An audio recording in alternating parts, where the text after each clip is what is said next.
In the distant reaches of the galaxy, where stars burned cold and nebulae swirled in hues of deep blues and purples, the planet Scythoria existed shrouded in mystery and wisdom. It was a land where the skies glittered with intelligent life. For centuries, the Scythorians had thrived, knowing all about the universe around them. Their culture was one of delicate diplomacy, universal knowledge, and timeless grace. As ancient as their world was, they had encountered many species, some advanced, some primitive, but none had posed a real challenge. That was until, one fateful day, the humans were coming. The humans Earthlings were a species unlike any other. The Scythorians had watched their rise from primitive life forms to their sudden, unexpected burst into space travel. They had been tracking Earth for millennia, but now it was clear that humanity had developed to a point where they were on the cusp of something significant. First contact was inevitable.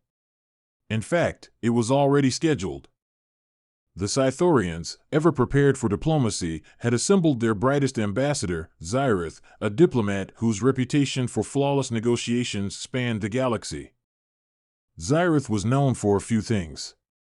His skills in diplomacy were unparalleled, his intelligence vast, and his sense of humor was non-existent. When the call for humanity's arrival was confirmed, Xyrith was ready for the occasion, no surprises, no mishaps, and certainly no mistakes. But little did he know, the humans were about to turn everything upside down. Part 2, The Meeting. The human ship, known as the Explorer, arrived at the Scythorian orbit under a banner of curiosity and excitement. The humans had no idea that they were walking into a situation where the species they were meeting had watched their every move for centuries. With their hastily written handbook, titled First Contact for Dummies, a crude but well-meaning guide to diplomacy, they prepared to make a lasting impression. Xyrith stood at the Grand Diplomatic Chamber, waiting for the humans. A team of aides, experts in various languages, was present, ensuring that the communication would be smooth. The atmosphere was thick with anticipation. The Scythorians were as primed as any species could be for a meeting, well-versed in every potential scenario. But when the airlock doors hissed open, what walked through them was anything but what Xyrith had imagined. The humans, dressed in clunky spacesuits and a collection of mismatched uniforms, trudged into the room. At the front was Captain Diane Harper, a woman whose enthusiasm to meet alien species was visible in every uncoordinated step. She was flanked by two colleagues, Lieutenant Bill Johnson, who kept staring at his shoes as if they had betrayed him, and Dr. Sarah Lee, a scientist who had recently been promoted and seemed to have more questions than answers. "Hello. Hello." Captain Harper greeted in the most enthusiastic manner possible, waving her hands like she was at a parade. "We are humans. We're so happy to meet you. How's your day going? Anything we can do for you? Can we offer you some popcorn?" Xyrith blinked. The entire room fell silent. His aides exchanged uncomfortable glances. They had expected formality, reverence, perhaps some awkwardness. But this was bewildering. "Popcorn?" Xyrith inquired, his antennae twitching. "Oh, yeah," Captain Harper said, completely oblivious to the cultural faux pas. "We have this delicious snack back home. You put it in a little machine, and it puffs up and gets all crunchy and salty. It's the best thing ever. Would you like some?" Xyrith's mind raced. He had never heard of such a thing. Surely, it was a metaphor. But the humans weren't offering a metaphor, they were offering food. "No, thank you," he replied, still trying to make sense of the situation. "We have other things we consume." "Totally understandable.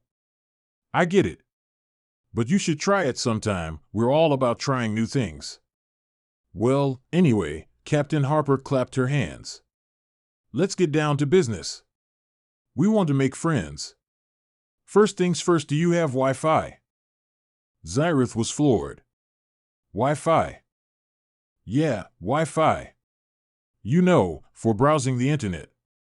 Streaming our favorite shows. Can't do much without it." Captain Harper beamed, as if this was an important diplomatic request. We do not have Wi-Fi, Zyrith said slowly, trying to comprehend the word. We have a highly advanced neural network. Oh. Captain Harper's eyes lit up. So like, your brain gets a signal, and you can just think things? Like a super-fast internet? Zyrith's mouth opened, but no words came. He had never considered that the humans would be so unprepared. Not exactly, he finally managed. It's more like a collective exchange of knowledge through pure thought.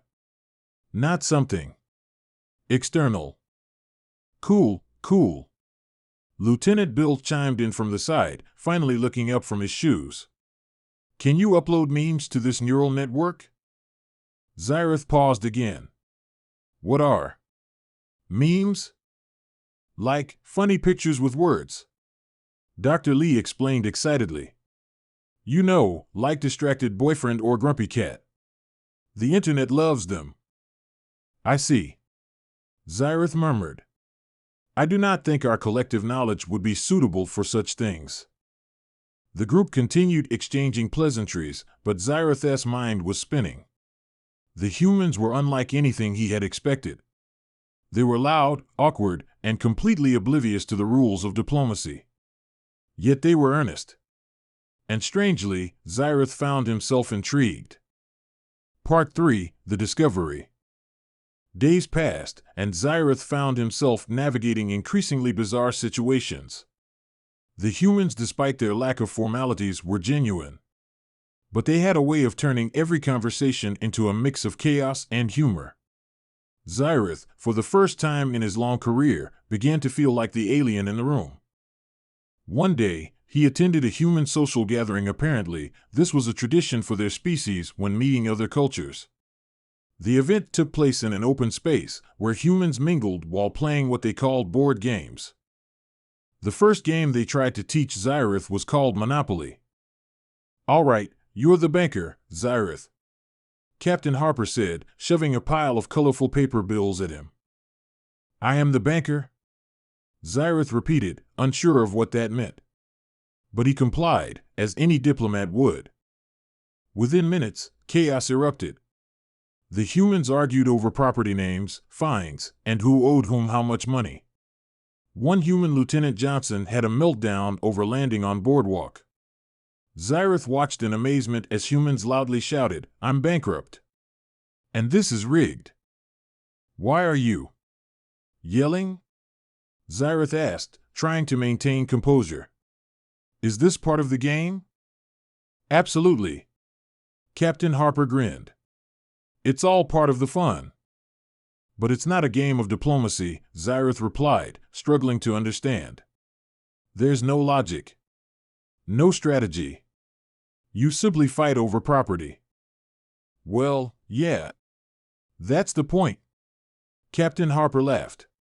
It's the ultimate stress test. Besides, it's hilarious when people lose their minds. Zyrith's eyes widened. You find the loss of rationality amusing? Absolutely. Dr. Lee joined in, taking another piece of candy. It's like a social experiment wrapped in chaos. We get to watch each other break down and still laugh at it. It was in that moment Zyrith made a hilarious discovery. The humans did not seek order in the same way as people did.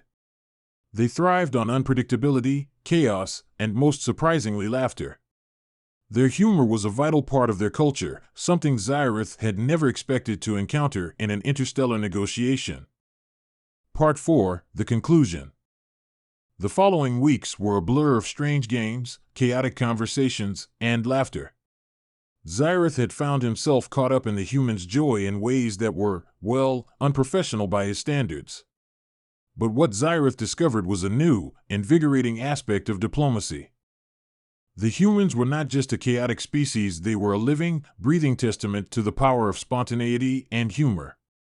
The unpredictable nature of their interactions was what made them endearing, and the simplicity of their approach to life was a refreshing departure from the formality of his own. In the end, Zyrith had to admit it.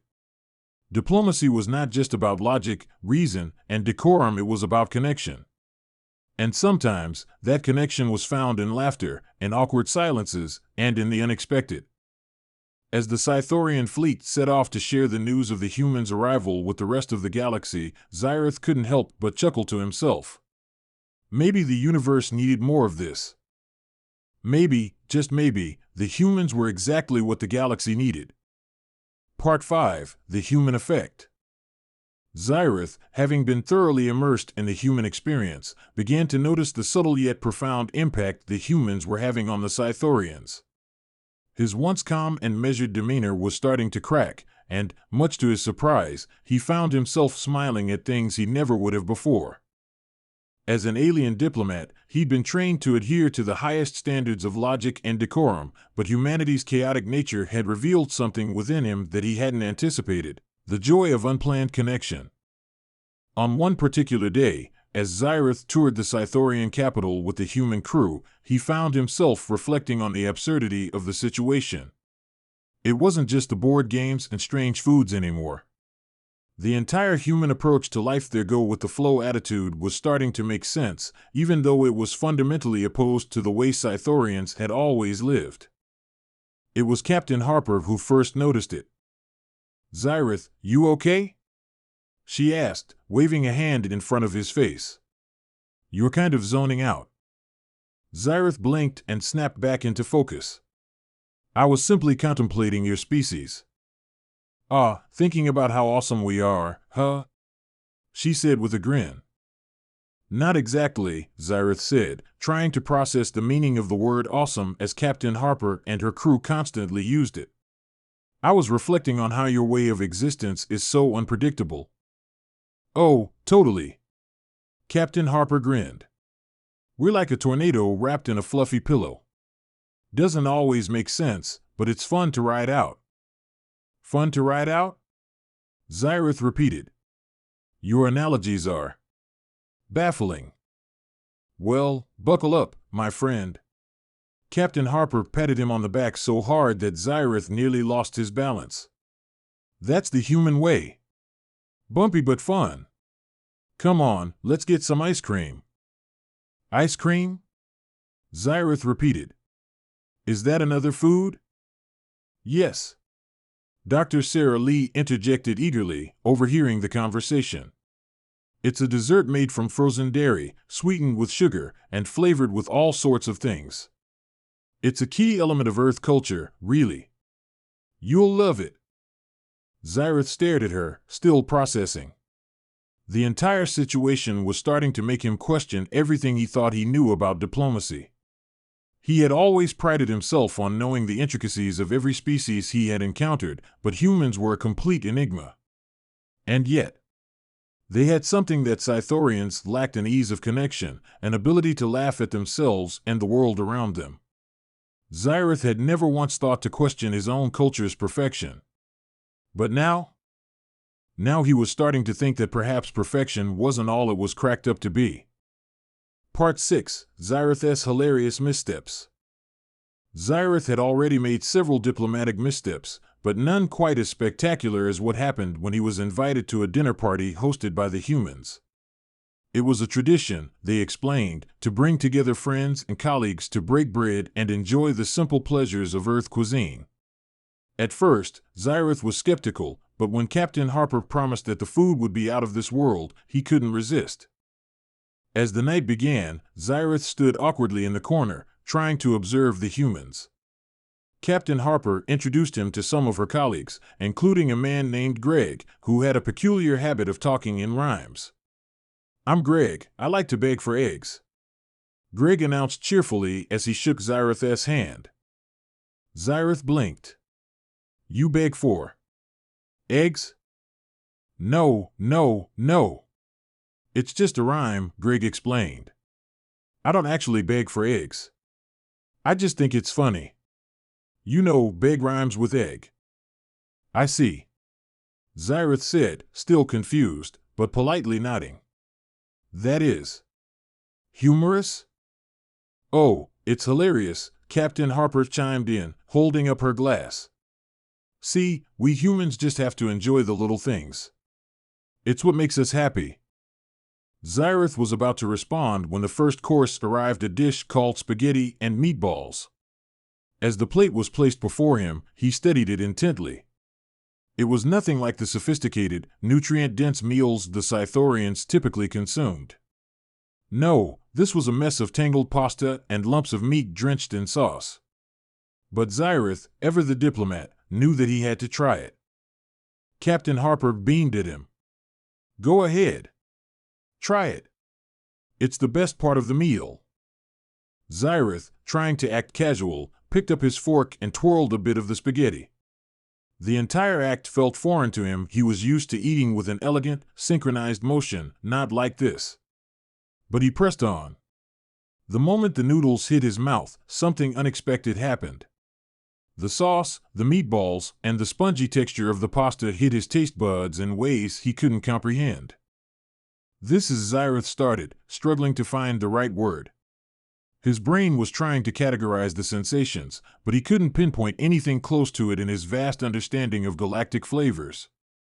"This is surprising." Captain Harper laughed. "See? Told you it's awesome. You're getting the hang of it." But Xyrath wasn't quite sure if he had. The taste was so bizarre, so utterly different from what he was accustomed to, that he couldn't help but burst out laughing. And not just any laugh, a loud, uncontrollable cackle that echoed throughout the room. "Oh my stars! What is that?" Xyrath gasped between fits of laughter, startling everyone at the table. Captain Harper looked delighted. "You did it! You're laughing. This is what we call a food moment." Xyrath's laughter slowly faded, but the smiles on the humans' faces remained. It was strange humans had this innate ability to turn every small experience into something to celebrate. Whether it was food, awkward conversations, or just spending time together, they found joy in it all. Part 7, The Epiphany. As the days passed, Xyrath's interactions with the human crew began to evolve. He became more comfortable with their strange customs and began to notice patterns: humor, spontaneity, a willingness to fail and laugh about it. Something about their carefree approach to life had begun to chip away at his own rigid perspectives. One evening, after another chaotic round of Monopoly which Xyrath still hadn't fully grasped, he sat with Captain Harper on the balcony of the Scythorian embassy, gazing out at the stars. The vastness of space stretched endlessly before them, and Xyrath realized that something profound had changed within him. "You know, Harper," Xyrath began, his voice tinged with an emotion he wasn't sure how to express, "I've learned more about diplomacy from you in these past weeks than I've learned in my entire career." Captain Harper raised an eyebrow. "Oh yeah? In what way?" "Well, you see," Xyrath said, choosing his words carefully, "your species. You value connection. Not just the logical exchange of ideas, but real connection through humor, through chaos, through imperfect interactions." Captain Harper smiled, nudging him playfully. "Told you we were awesome."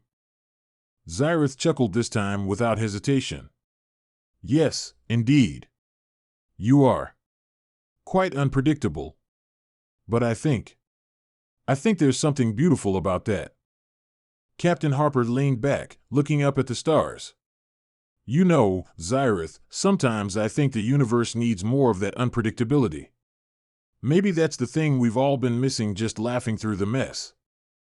Xyrath looked at her and nodded, a rare but genuine smile tugging at the corners of his mouth. He had finally understood.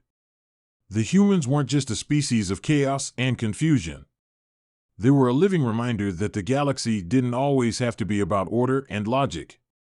Sometimes, the best connections were made in the messy, unplanned moments that made you laugh, and that was a lesson the entire galaxy needed to learn. And with that realization, Xyrath knew that the diplomatic future of the Scythorians and humans wasn't just about treaties or alliances. It was about sharing in the joy of the unknown and the humor of the unpredictable.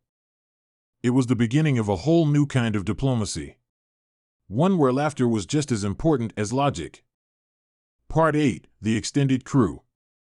The human crew aboard the Explorer was a motley assortment of personalities, and Xyrath had only begun to scratch the surface of their colorful interactions.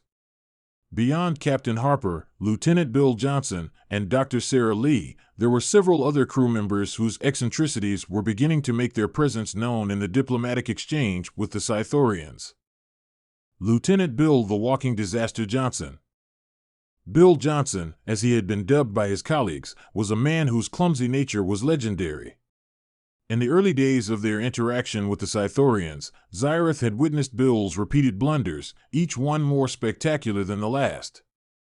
At first, Xyrath had been mystified by Bill's sheer ability to fail at the simplest of tasks, but now he was beginning to appreciate the unique joy Bill brought to the group. One memorable moment came during an official dinner with the Scythorians. Bill, eager to impress Xyrath, had been entrusted with the delicate task of presenting a ceremonial gift, an ornate, handcrafted model of Earth's first space shuttle.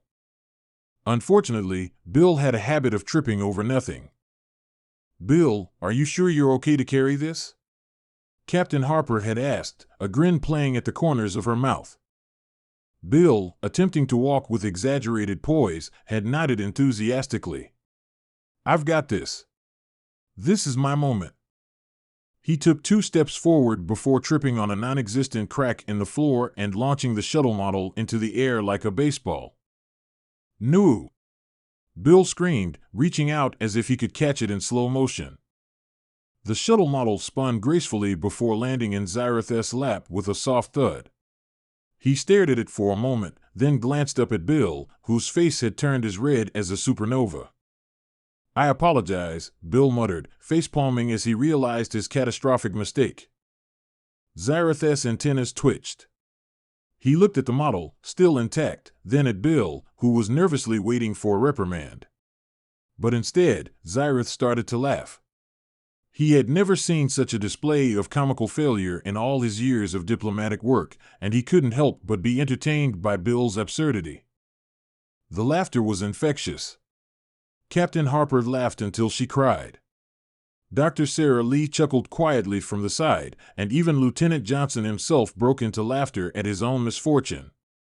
"I did not expect this," Xyrath said between chuckles, wiping away a tear. "But I believe this is humor?" "Yes. Yes, Xyrath."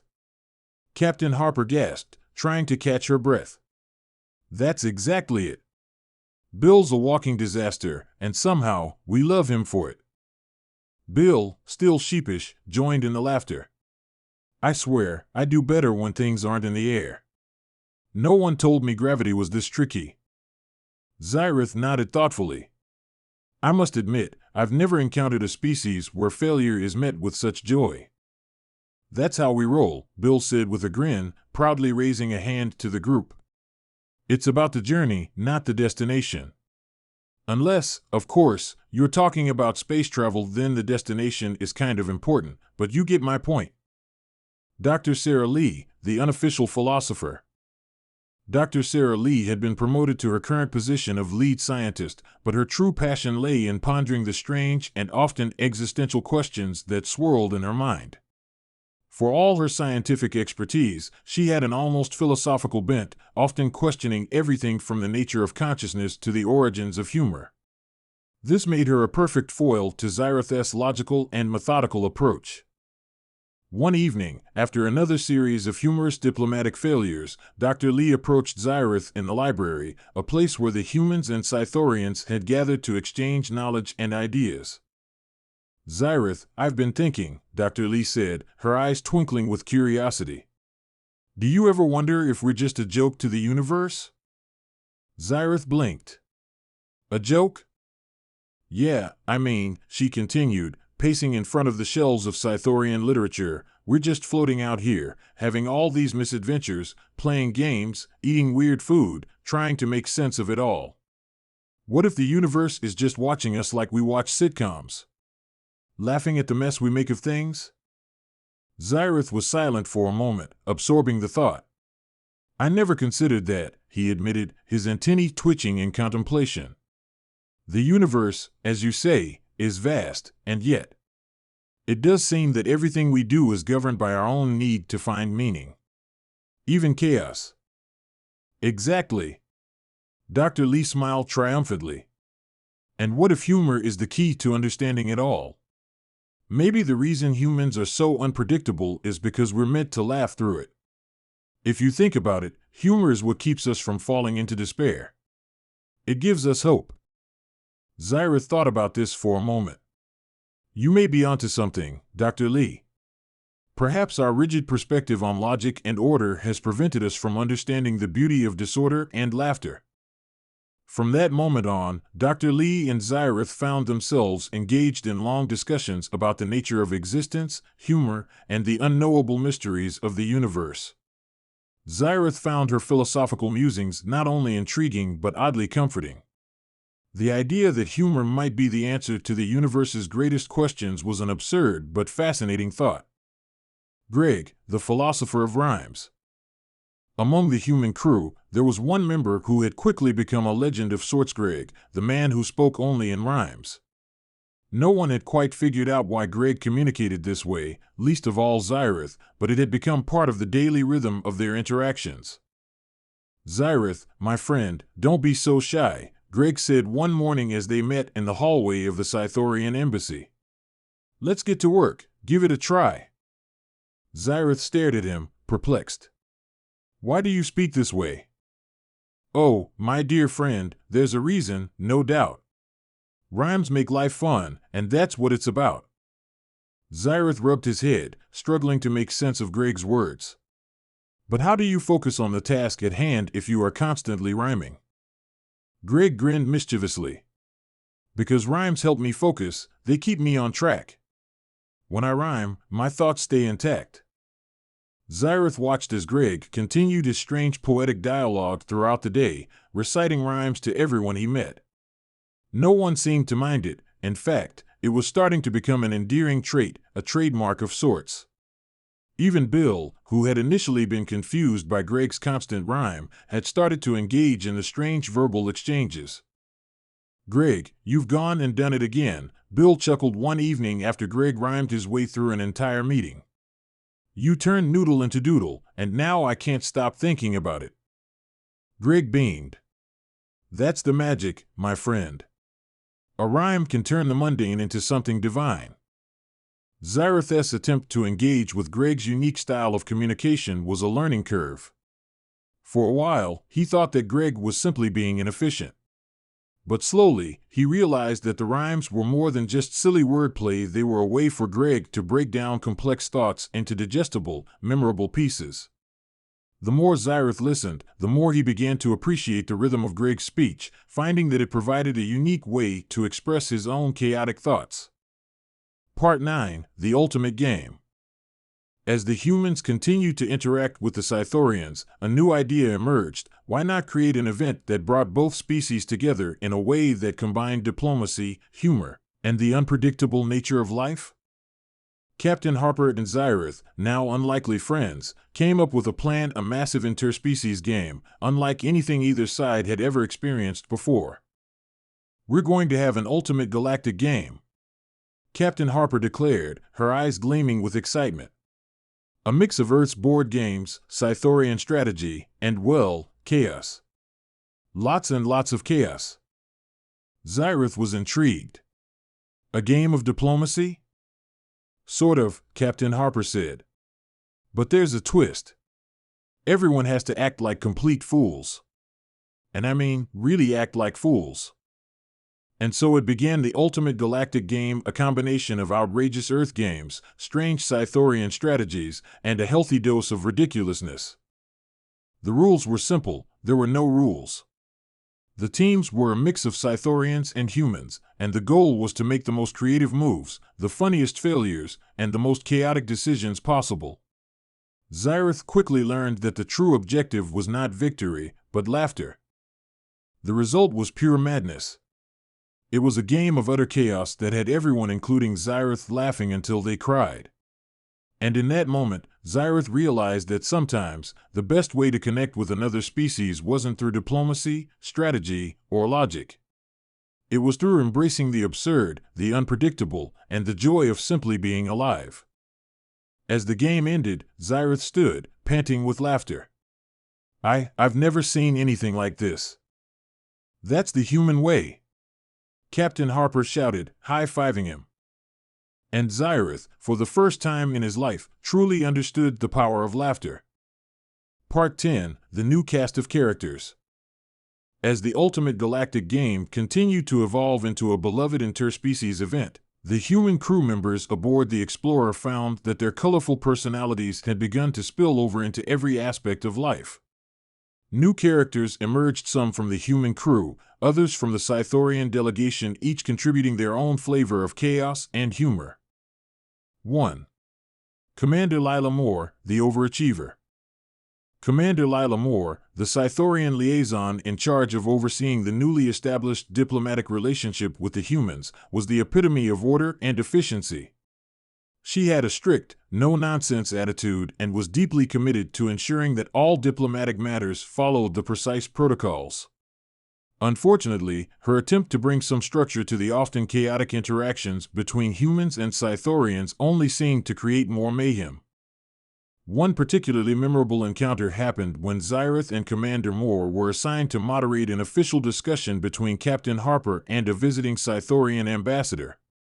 The Scythorian ambassador, an elder diplomat named Dreth, who was known for his solemn, dignified manner, had little patience for human humor and their casual approach to diplomacy.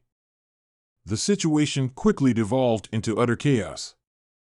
Captain Harper had attempted to ease the tension by cracking one of her typical jokes.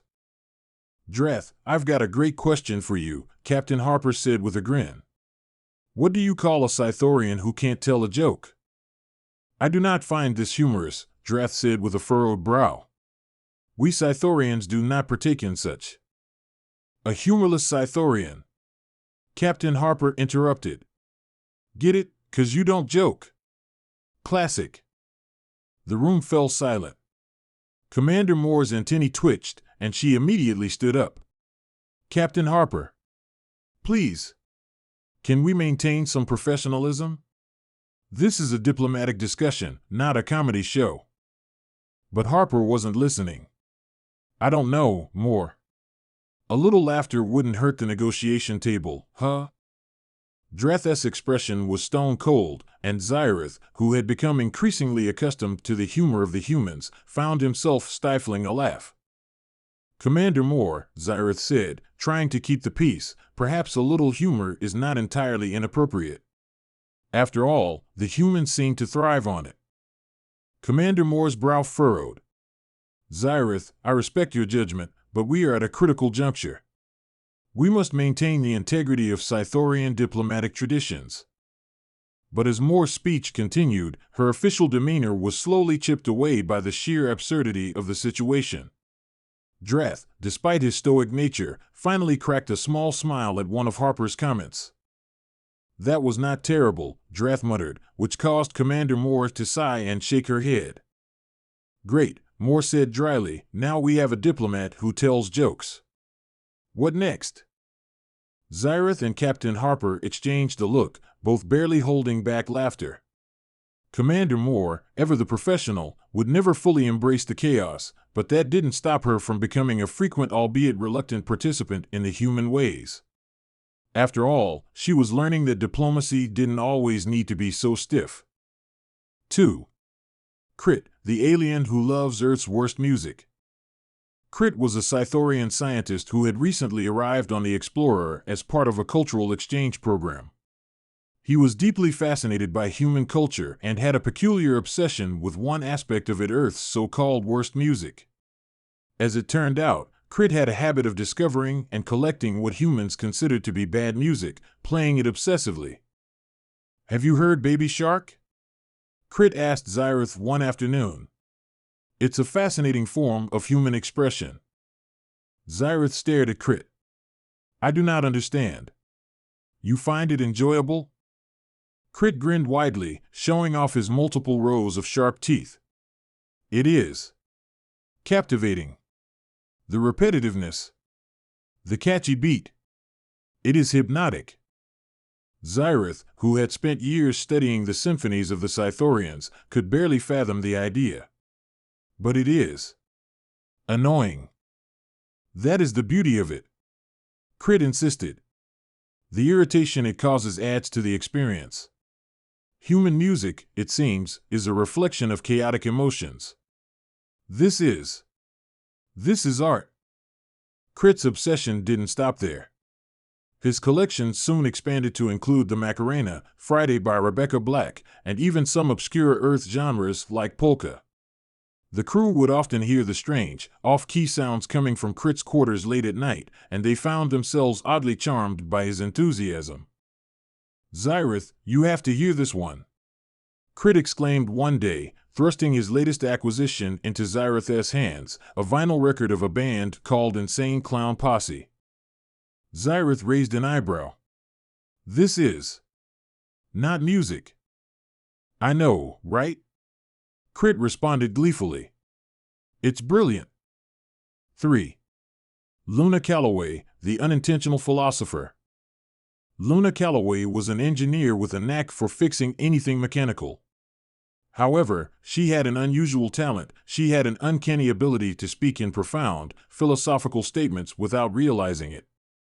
The crew often found themselves in hilarious situations, trying to discern whether Luna was genuinely being deep or whether she had simply misspoken.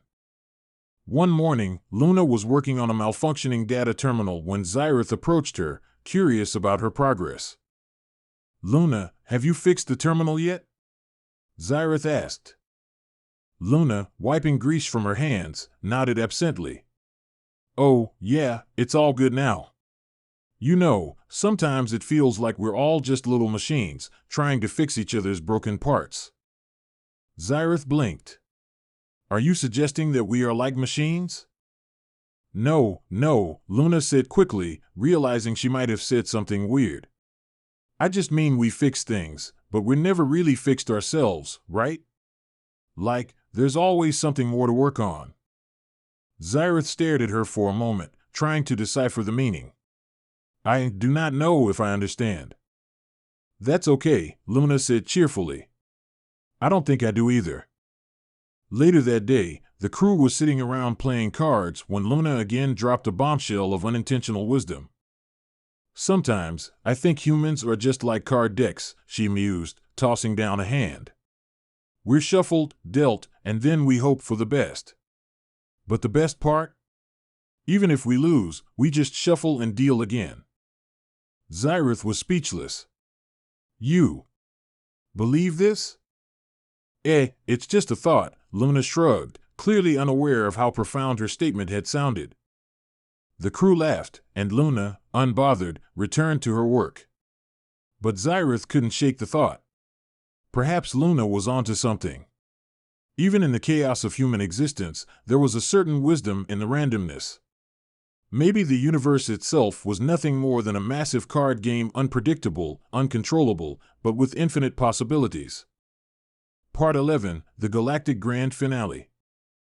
As the days turned into weeks, the crew of the Explorer and their Scythorian counterparts continued to navigate the complexities of intergalactic diplomacy. With the continued success of the ultimate galactic game and the addition of more and more absurd, hilarious moments, Zyrith began to understand that true diplomacy wasn't about formality or rules. It was about embracing unpredictability, finding connection in the most bizarre situations, and laughing together at the absurdity of existence. The Scythorian Council, after receiving Zyrith's latest report, officially declared that the humans would be allowed to become full-fledged allies, though, of course, not without some reservations. "We must ensure they don't bring their insane music to the council meetings," Commander Moore had grumbled, while Zyrith, now an unofficial advocate for the humans, laughed at the thought. And so, the humans were officially welcomed into the intergalactic fold. But Zyrith, ever the diplomat, knew that this new chapter wasn't about treaties or protocols. It was about shared joy, laughter, and chaos.